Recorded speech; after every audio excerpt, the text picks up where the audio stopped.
Hi, my name is Yi Zhao. In this video, I'm going to introduce myself. I'm a finance major student, and this is my last year in this college.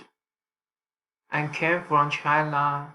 I was born in a business family. My parents are both businessmen. I also have a brother who works for my parents. When I graduate, my plan is get back to China and work for my parents like my brother. My hobby is traveling. I have been to many places in the past years.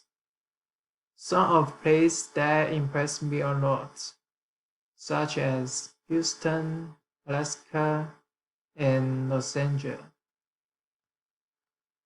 I have saw many beautiful sceneries during the trip, and I learned a lot from this.